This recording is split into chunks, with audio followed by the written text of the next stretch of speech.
Hi, this is Tamsen Granger. This is Dan Abuhoff. With Tamsen and Dan Read the Paper, Sunday, June 24th, 2018. A lot of birthdays this week. Right. We have my younger brother, Michael, June 22nd. Right. Okay. And my mom. So your mom. June 25th. Okay. Coming up. So some real milestones. Right. Although I must say, because Michael's the little brother, he does still seem like a little brother, right? He's just a young kid. Yes, he's just a young kid. I don't know. Maybe he's turning 45. I don't know. He might be Whatever turning, it is. I don't want to say. Maybe he's a little over 60. Let's leave it at that. Dan, I can't even believe you said that. I'm sorry. All right? He's 35 years What's old. wrong with you? Yeah, sorry. So in any event, We got a lot to talk about today. Especially at some point we're going to talk about the movie we just saw. Oddly enough, about Mr. Rogers. Won't you be my neighbor? which is a very hot movie in Doylestown, Pennsylvania. Hot movie in Doylestown. And Dan will bring everybody up to date about the NBA draft and other sports fun. But let's get started. Oh, I have a little bit of a backward thing here. Yeah. We talked last week about the passing of Mama Dip. Yeah. And I forgot to mention one of my favorite things about Mama Dip's is the restaurant motto. Which is? Put a little South in your mouth. Okay, good. And just tickles my fancy. All right, good. I'm glad we got that out there. Let's start by talking about Carmen Jones. We saw Carmen Jones at Classic Stage Company on Monday or Tuesday. I think Monday. Tuesday. Yeah, just a few days ago. Classic Stage being the So what the heck is Carmen Jones? Well, that's a good question. Let me just say, Classic Stage is the theater on 13th Street downtown. Carmen Jones is a little bit of a mashup. It is based on the opera Carmen by Georges Bizet, a French opera. And what happened in the mid-20th century is that one Oscar Hammerstein, he of Rodgers and Hammerstein, he of Oh, What a Beautiful Morning, decided to put U.S. American words to Georges Bizet's opera Carmen and call it Carmen Jones and adapt a more naturalistic United States, as it turned out, wartime setting among GIs, in particular black GIs, again in the 1940s, 1950s, and see what it looked like producing it on that basis. So he translated it. Right. He's kind of developed a new book. Well, I think translate is a little too specific. He came up with a new approach with American words. I hate to put all my money on Wikipedia, but they say he literally translated right? from French into English. So why'd they need Oscar Hammerstein? They could have gotten anybody. But in any event. I don't know. It was just a little... maybe then it's not even right. But not only did he translate it, he updated it. He did. And, he did update it. Put a kind of an American spin on it. Right. And what was really remarkable about it and made it a huge departure was a lot of things. One, modernizing the opera. Two, making the language English rather than French. But in particular, making the point of having an African-American cast in the production, because those were the characters that were being played. And that was quite a departure from the original French opera with French characters in a drama that took place in the mid-1800s. So that was radically different. Right. I wonder why he did that. I can't tell you why he did it. Okay. I mean, just wondering. But so Otto Preminger sees it. Well, this is in the 40s, right? Well, they made a movie of it in 1954. Well, Otto Preminger made the movie. He sees the Broadway production. production. Is that what it was? Oh, I didn't know. Yes. This. Okay. And he is not that impressed. Oh, is that right? I think there's some quote from him. It's just kind of a pile of skits. Right. But he's somewhat inspired. Mm-hmm. And he develops this movie project. And Preminger, just so people might have forgotten, was a big, big Hollywood director in the 1950s. So it's a big project of Otto Preminger's doing it. And he decides to do it. Right.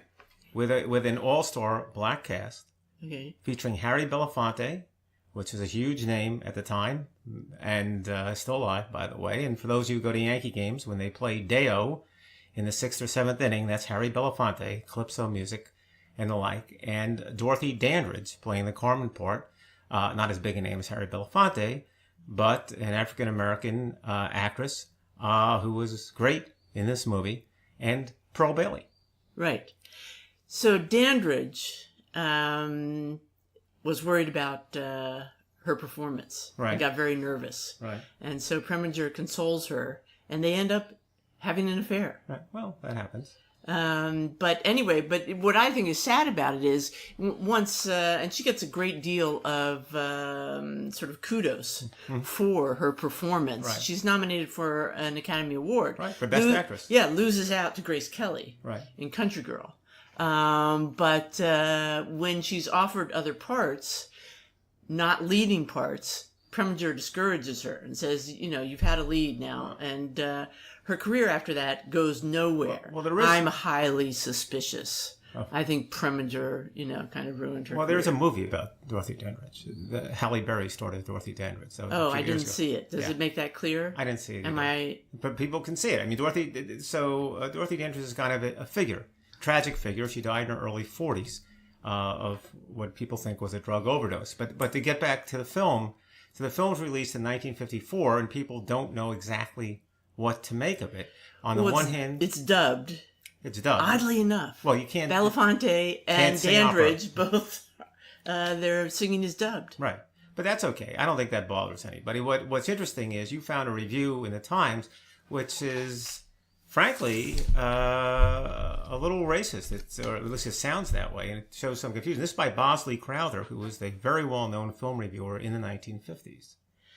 Yeah, he calls it on one hand a big musical shenanigan and theatrical tour de force, but he notes the incongruity. Read the quote. The incongruity is pointed when these people, meaning the cast, break into song to the wholly surprising and unnatural aria airs from Bizet's opera. The tempos are alien to their spirits, the melodies are foreign to their moods, but they have at those classical numbers as though they were cutting rugs. Yeah, so that's racist. So it's let's just say, undermines in some people's view the thought that they might actually go see the movie. So it's somewhat controversial, not entirely successful. Did get the Golden Globe, by the way, for Best Musical or Comedy for that year. So wildly different views on it. But what's interesting to me is not often produced subsequent to that.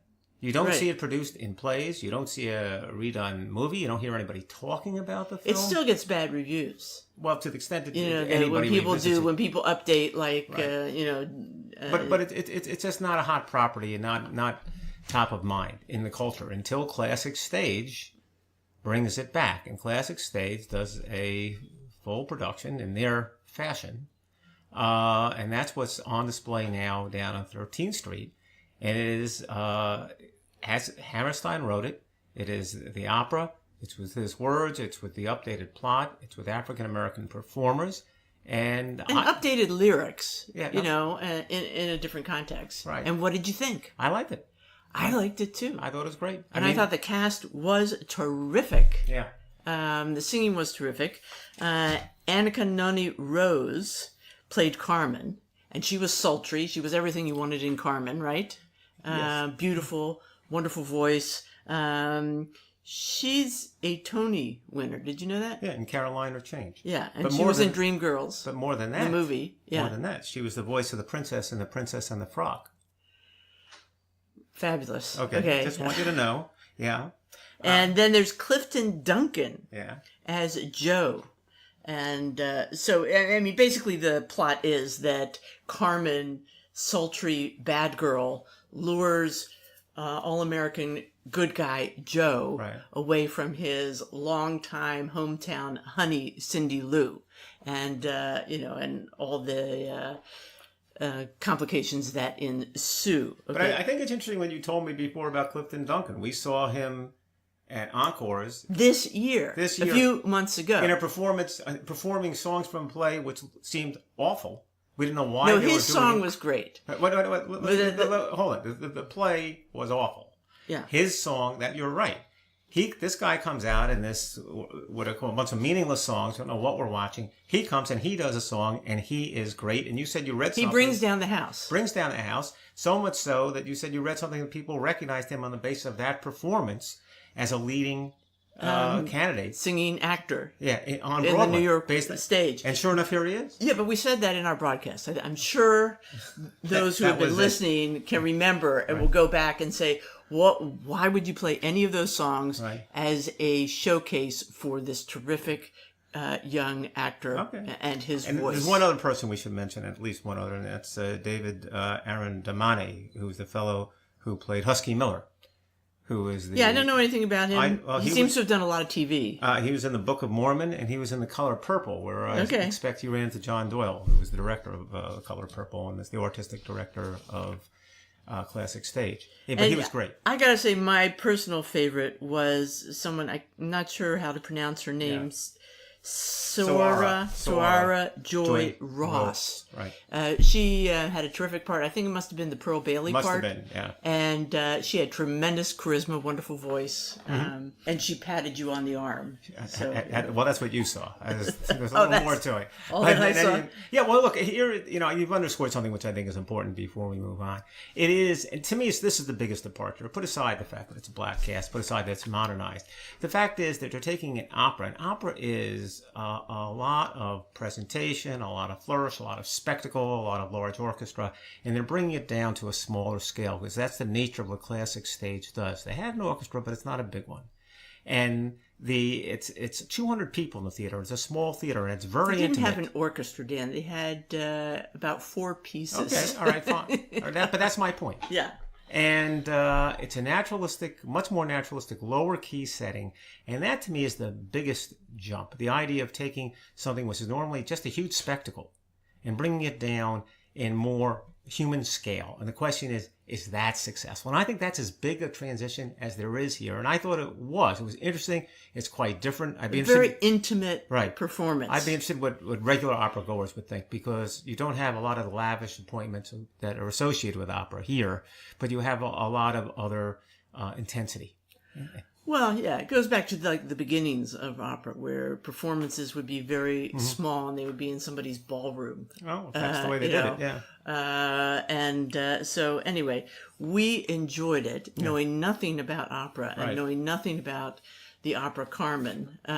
We really enjoyed it, and we're thoroughly sort of engaged in the performance. So I hope that is at Classic Stage through July. Through July. So run. So you have a Do chance not to walk. see it. Run. Yes. All right. So our next article talks about Talk about the Earth moving. Well, it talks about the possible impending demise of the planet as we know it. But I'll work up to that, just to put everything in perspective. We like to give people a big picture of all the things there are to worry about. Here's something you haven't been worrying about, Tamsen, and that is the Earth maintaining its precise tilted axis. In other words, it's a tilted axis because that's why we have seasons, right? There's a little bit of a tilt. The tilt is 23.5 degrees. You probably never thought too much about it. I certainly haven't. But it turns out that tilt is critical to having any kind of life. And let me explain. Mercury, for example, has no tilt. If a planet has no tilt, then in fact, the poles can get so cold that carbon dioxide can be pulled from the sky and the Earth would lose its precious greenhouse gas. If the Earth has a total tilt, like Uranus has an 82-degree tilt, that planet could lose its liquid surface water, and also it would be a situation where the world that any particular beings lived in would switch from boiling to freezing. It's too tilted so the water just pours out? Yeah, just the angle. You have all heat for 6 months at a time, and then all cold I for get 6 it. months. I was making a little joke. Tamsen, you got to concentrate on this. There's no kidding degrees. around here. This is pretty serious. So, and on top of that, the Earth maintains a constant tilt, and that's critical because Mars, for example, the tilt ranges from 10 degrees to 25 degrees, and that means but it's not steady. Not steady. The seasons vary wildly in accordance with the tilt. Wait a minute, what is our tilt again? 23 degrees, but it stays there. And you know why it stays here? And here's the clincher. I had no idea, and I can't explain it. It stays at that tilt because of the moon. The moon keeps us in the constant 23-degree tilt. Don't ask me how. So we owe a lot to the moon. We owe it all to the moon. And what's the lesson? What's the lesson we get from this, according to a Dr. Armstrong, who was interviewed from the Times in connection with this? He says the lesson is that this planet is really on the verge of destruction all the time. So it's just one other thing to worry about. But as long as the moon's there, I think we can maintain the tilt, and it's critical. Well, that is something I would like to discuss with Mr. Rogers, to be honest. It's a perfect subject for Mr. Rogers. Yeah, he is the kind of guy who could down. reassure you about things that bother you. We went to one of our favorite movie theaters, the County Theater in Doylestown, PA, to see Won't You Be My Neighbor. Not that we're big Mr. Rogers fans, but frankly, we heard it was a good movie. It's a documentary about his career. Right. Rotten Tomatoes had a huge score for it, right? Yeah. And so we were lured in. I never watched Mr. Rogers. We're too elderly to have been in that crowd. Okay. I don't know anything about the kids Mr. watched Rogers. Mr. Rogers religiously. I watched enough of it to ascertain that it was, I felt good for the kids. And for some reason, I know all the songs. Do you? Oh yeah. Won't you be my neighbor? Oh. It's you I like. It's not the clothes you wear. Yeah, I know the songs. So we went. And I'll just say, I knew nothing about it. I mean, right. I knew who he pretty was. much dragged you kicking and screaming. Well, I knew once in a while one of the kids would turn to the other and say to him, correct as usual, King Friday. That came up a lot. And that's a direct quote from. It is a direct quote, yes. Yeah. Mr. Rogers. So what did you think of the movie? I thought the movie was very moving. It was very moving. And somewhat thought-provoking. You would see him interacting with these young kids. Everybody was crying. And the theater was filled with octogenarians crying. There were younger people there, too. There was a smattering of people who would have grown up with the 70s, actual Mr. Rogers. Right. No, that's true. Like our kids, like our family. And I don't know if they were crying, but there was a lot of sniffling. Well, it was very moving, but it was very interesting, too. And a lot of things, again, because I didn't bring much to it in terms of my knowledge of Mr. Rogers. But there were some, he clearly was gifted. There were some great scenes. I mean, the scene in which he's talking to the young handicapped child. Who's about to have a serious operation. Right. But what's great about that is that, what we're talking about is his ability to communicate with children, basically, and to come across the children and to really connect. And they interviewed his parents, the parents of the child, and they said, there was no long conversation. We brought our son in, and Mr. Rogers said hello, and just said to our son, so we're going to talk, and we're going to sing a song. And that was it. And right. No big preparation. Nothing. No song. No, don't tell him anything. They bring the gun, they wheel the kid on. Mr. Rogers says to him, I understand you're in a wheelchair, so-and-so. That must be tough. And the kid says, yeah, well, sometimes it is. And Mr. Rogers says, yeah, but, we deal with things X and Y. And he goes on, and he just has a nice conversation with the child, and he says to him, let's sing a song. And the kid says, okay, smiles broadly, and Mr. Rogers starts singing, and the kid joins in, and it's unbelievable. Yeah. It's unbelievable. So what struck me is how good he was on his feet. Mm-hmm. Okay. He spoke to those children at their level. Right. But not in a patronizing baby talk way. Right. But in a very rational, helpful, conversational, but helping way that was just very impressive. Right. Yeah, it was amazing. And what I didn't realize, and I guess, what I didn't realize is, number one, that he had a real background in child development, and he had studied that seriously. And number two, that he was an ordained minister, and he took that quite seriously, and he was quite religious. So, yes, he was doing a children's show, and yes, he was connecting in a pleasing way with children, but it was much deeper than that for him. He thought that he was doing something extremely important and effective for the next generation. He thought he was healing, and the movie actually makes a case that he was, but at the same time, his frustration that he was never taken that seriously. Right. I think he clearly, they give you the impression that he thought people would pick up on what he was doing, follow suit, basically change the way programming is done for television programming for children otherwise, recognizing and acknowledging the importance of his mission. And that never happens, really. People are very pleased to have him. The children love him. I think that happens to some extent. Not network television. Well, not enough to satisfy him. Right. To be certain. Well, he is he's still a minister. He's still somewhat depressed by popular culture. Right. And he seemed, he passed away in 2003 or something like that. Yeah. And he seemed, to mix the most. And look, he was an unusual person. He wasn't. In some ways, he expressed himself better through his characters than he did directly eye to eye. But it's very moving. Right. And it does intimate that there was more to him than, just Mr. Rogers' Neighborhood. Yeah. And, but everybody's very respectful and seems to have, terrific memories of him. Right. So that's a movie worth we recommend seeing. it, yeah. Yeah. For sure. All right. So now bring us up to date. What is going on in the world of basketball? Well, no, it's not, the NBA draft took place. I don't know how significant that is at the end of the day.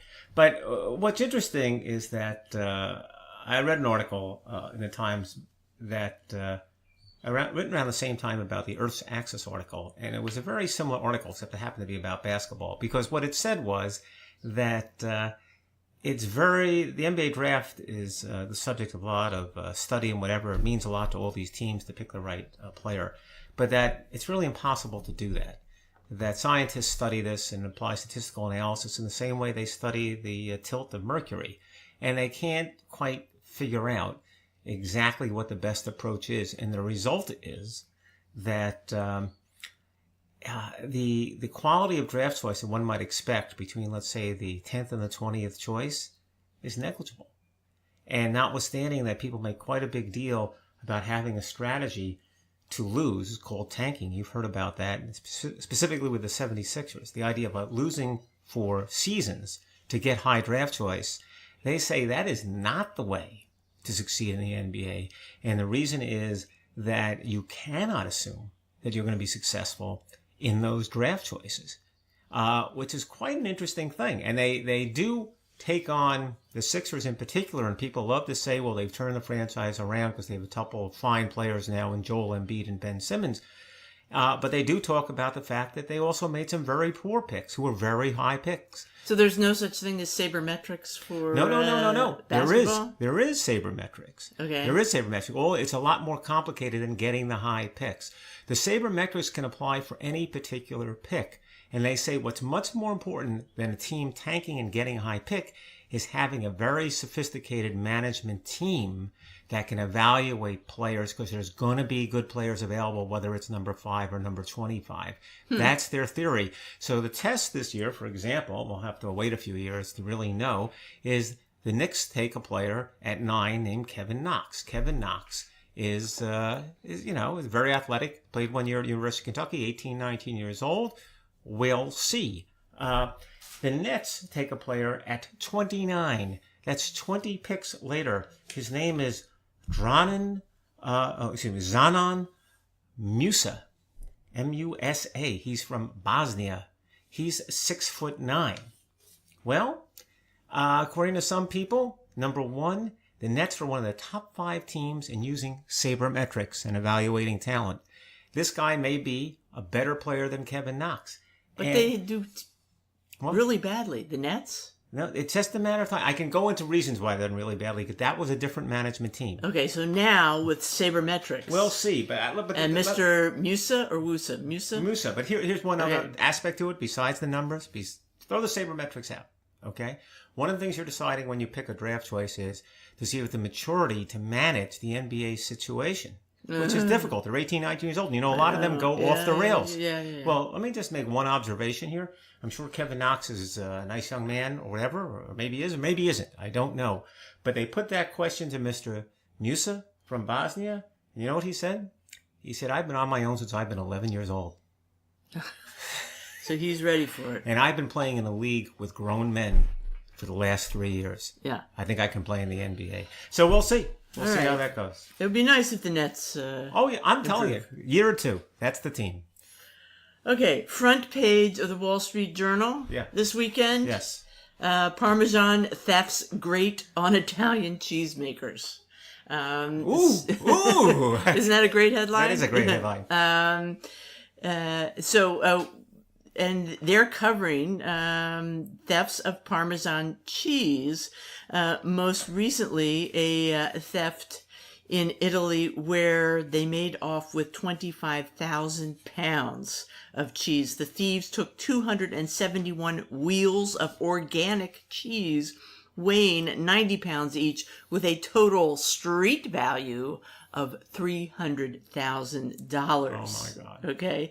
And so anyway, the article is about that this has been a growing problem. Of course, real Parmesan cheese is cheese that comes from a very specific area that we were in last summer, that includes the cities of Parma and Reggio Emilia, an area right, in Italy. And it's a growing problem. And that, these cheeses, a single wheel of cheese can be worth about $500 wholesale. Okay. These cheeses are kept in, basically big warehouses, traditionally not highly secured. Just, like any barn, any farmhouse kind of situation out in the country. And now, with more expensive varieties of cheese retailing for up to $23 a pound, and they're, these things are easily transportable. The places are easy to break into. They're heavy. They're heavy. They're heavy, but they roll. So anyway, it's become a trial for these different cheese producers, especially the smaller ones. But here's what's interesting. There is what's called a warehouse run by a local bank that is called the Fort Knox of cheese. And cheese is stored there under very high security, especially because, some of the cheese makers will use the aging cheese as collateral for loans, etc. Really? So the banks have an interest as well in making sure these things are secure. So they've been... I don't know how long the facility has been around, but the current people in charge have been securing it for 12 years, and they've never had a theft. So Good. It's the Fort Knox of Excellent. cheese. Okay. So more and more that is something that, one of the hurdles these cheesemakers have to deal with. Oh, no one brought that up. We've been the cheesemakers and no one's mentioned theft. We've talked and plus we've been talking about all kinds of crime all over the world. Never thought about cheese crime. Well, price went up and up. That's what happened. So there's a book that's described in the Wall Street Journal called "How Did Lubitsch Do It?" by Joseph McBride. It's about Ernst Lubitsch. Lubitsch was a director in Europe and then the U.S. in the 20s, 30s, and 40s. And he made some great films, as noted in the book. And the one that I think everyone most often associates with Lubitsch in this country is The Shop Around the Corner, which is, of course, is the story about the leather goods sellers in Hungary, in Budapest, and the drama that takes place among that little group of workers. And it's a fantastic film with Margaret Sullivan and with Jimmy Stewart. It's one of the great movies, That becomes that will give birth to She Loves Me. Right, the musical She Loves Me. Also, I think You've Got Mail, if I remember correctly. Right, yeah, and a whole bunch of it. Yeah, and other variations. But it is a great film. But the point is, his point here is that there's something about Lubitsch's movies, and it's pretty convincing. And I'll just suggest we might look at the book. You might also is that Lubitsch is described as an artist whose profound emotional expressiveness is a compound of humane, subtle, and sophisticated values, and that, they say, remains priceless. And again, the example going to The Shop Around the Corner, what you have there is the viewer is made progressively more aware of the real lonely and uncertain lives of the people who work there. It's not a happy story. The climactic moment is a suicide attempt behind a closed door. Yet, as the reviewer here, Jeffrey O'Brien, says, the serenely sustained comic mood is not shattered, only deepened. That sounds strange, but that's true, I think. And the way they sum it up, I guess McBride sums it up, is that when you watch a Lubitsch film, you're permitted to inhabit an ebullient artificial world with a further astonishment once inside it of being moved to your core. I think that's fair. Any event, I'm not going to get to you don't see movies like that anymore, but you kind of don't. But in any event, it might be an interesting book about Ernst Lubitsch. All right. Back to reality. Yes. Was reading, we just got back from from the big bike trip. Mm-hmm. And it was pretty amazing, right. Watching people ride bikes right. in the Netherlands mm-hmm. and in Belgium. Specifically in Amsterdam, they ride bikes like crazy. Mm-hmm. And you don't worry about the cars, you worry about getting hit by a bike, actually. Right, sure. But there were great bike paths all over the Netherlands, and we felt pretty comfortable and did pretty well. And I have to say, the cars seemed to allow for us, mm-hmm. seemed to cut us a break. And I remember that happening in Italy as well and in Ireland. The United States, not so much. Right. Okay. A big article in the New York Times about cyclists tell Los Angeles they need safer roads, alarming rate of deadly accidents despite city initiative to protect bikes. Okay. Which is referring specifically to the implementation of Vision Zero, a program that when signed, the goal was to reduce by 20% fatalities by 2017. Okay. This is a government initiative to implement all sorts of safety measures in LA. 20%, it's now 2018, 20%, not even close.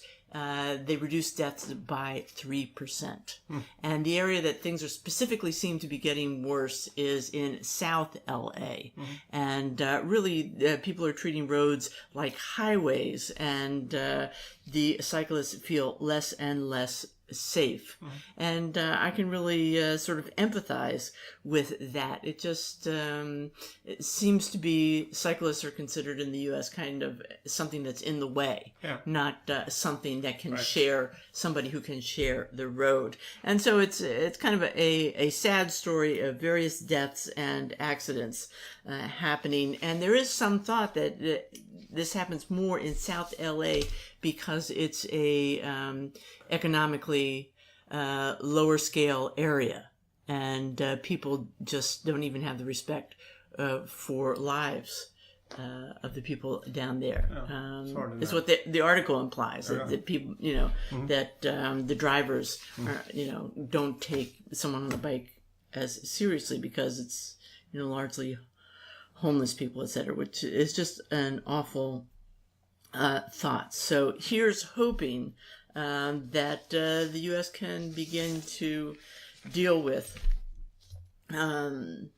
cyclists and riding bikes in a more positive and safer manner. And then another sort of travel story would be this one, choked with tourists, a city bans Airbnb. This is a Mallorca. In Mallorca. Yeah. I think it's a Wall Street Journal article. And just saying that in July, Palma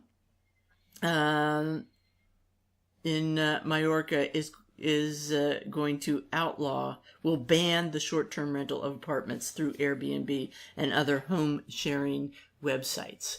There a bunch of things going on. One of them is that the town feels overrun by tourists in general. Okay, tourists are choking, normal life away from these people. So that part of the problem is, you're living in an apartment building and you have all this coming and going of people constantly. You don't know who they are. They're having wild parties because, frankly, they're on vacation. Right. They have been having problems with people getting drunk and jumping off of balconies. Oh, God. So they're, all kinds of sort of negative aspects, although they depend, nearly 40% of the economy is based on tourism. Well, so it's an awkward that's situation. That's they have to make. But yeah, look, as we discussed it before, on the one hand, you can understand that they want to limit Airbnbs, and they do that in New York too, by the way, because it's disturbing to the neighbors. It's just people occupy the space differently. But on the other hand, they are trying to, make sure the rents don't get too high, because once you have people buying space for Airbnbs, they're competing for the space, and therefore someone who just wants to live there has to pay that much more. That's a little bit trickier. That's a little, but maybe not so much. Is it the hotel lobby? Is it the hotels trying to get back? Some people say it's that. Yeah. Some of the Airbnb people say no one has ever complained about the people who stay in my properties. Well, look, we've had good experiences with Airbnb in Europe, so we'd miss that if it wasn't available. So that's another one of these conflicts of this new economy. It's not too dissimilar from the Uber situation. No, it's very similar to as Uber, actually. well. So are these new bans going to hinder the democratization of these businesses, or? Oh, they are. They're obviously going to limit them, but the question is, can you limit them? Or should you limit them? And specifically in this article, they mentioned Amsterdam and Paris. Oh, really? Having and we've had a great been Airbnb, overcome right, by Airbnb. Right. And you know what we've always said was one of the fun things about Airbnb or Vrbo or renting these apartments as opposed to staying in a hotel is you stay in a real neighborhood. Right. And you get to enjoy the neighborhood as opposed to being downtown where it's just kind of a business district. And I'm sad to think that the residents are looking at us like, oh crap, They might be. Look, tourists we're just invading our neighborhood. We're just at an Airbnb in Brussels. It worked out very well. No, we weren't in an Airbnb. Well, what were we in? It's close enough. We were in a B&B. A B&B. Okay. Okay, we didn't rent somebody's apartment. We stayed close enough. In a room. It wasn't a hotel. It wasn't a hotel. It was an entirely different thing, Dan. I'm sorry. So in any event, and finally, there are a couple of books Wall Street Journal is writing about in their 5 best book on sports. They usually do 5 best books on one subject or another. In this case, it is sports. And of course, that's something we're interested in. So, may I just ask you, are you going to talk about the baseball thing, the selfish baseball? No, I wasn't planning on it. But why didn't you explain that? Because we were watching a game last night. All right. And a guy gets up to bat. All right, I'll talk about it in a second. Okay? No, talk about it now. I will. But hold on. So the first book is baseball. So let me start with the book, then I'll get into baseball. Number 1, the first book is Ball 4. All right?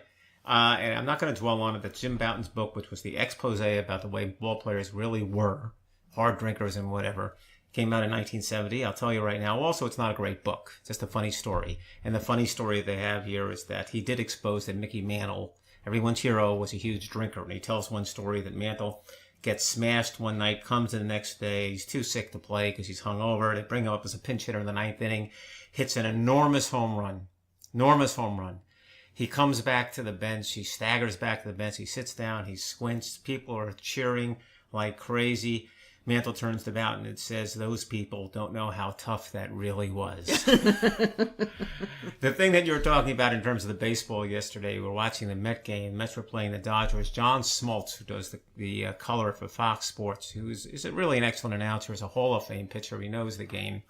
And he doesn't sugarcoat things. I actually think he's in his last year as an announcer. I think he's going to become a golfer on the senior tour, so he's speaking more freely now. And he gets into a discussion and says, you know what's killing this game? The players are selfish. And you say, wow, no one says that. No one says that. No one ever says anything negative. Negative. Right? Yeah. Now the players are selfish. And they say, well, what do you mean? He said, all right, let me explain. You got the Mets here. They have the man on first and third. They got nobody out. They're a run down. They need a run to tie. They will score a run. So long as this batter hits the ball fair. He can get out. He can hit into a double play. But if he hits the ball fair, the Mets will tie the game. Won't show up in the stats nicely, but the Mets will tie the game. So all you have to do is not strike out, and every single major league player can avoid striking out if all he wants to do is hit the ball. And the Mets batter comes up, and it's Asdrubal Cabrera, and he strikes out. And Smoltz says, There you go. And it's like... In fact, he said something like, I would give $1 million bonus, right? I would tell a player at the beginning of the season, you get $1 million if you never strike out with a man on third with one or less out during the whole season.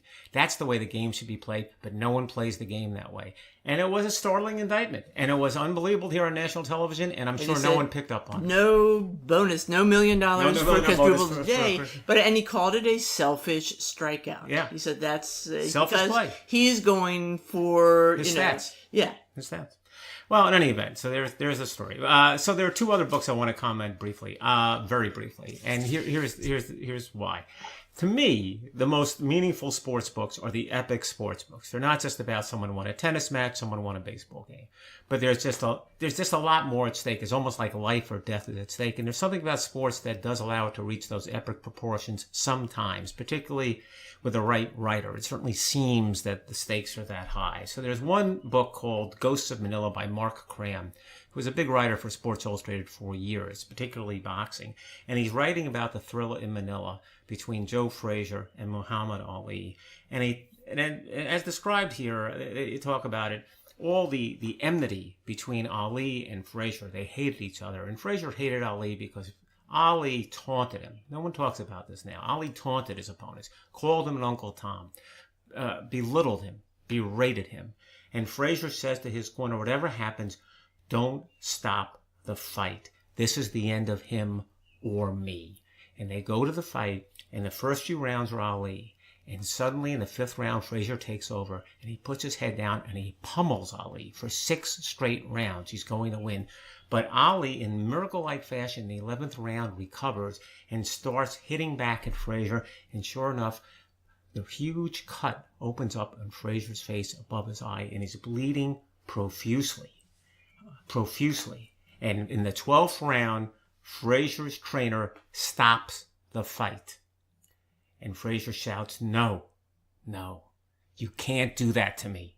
And they pull him away. I mean, that's a great book. So that's Ghosts of Manila and by Mark Cram? Right. Under any other circumstance, that would be the book. But this time it's not. There's one other book about something I knew nothing about. And it's called Carlisle versus Army.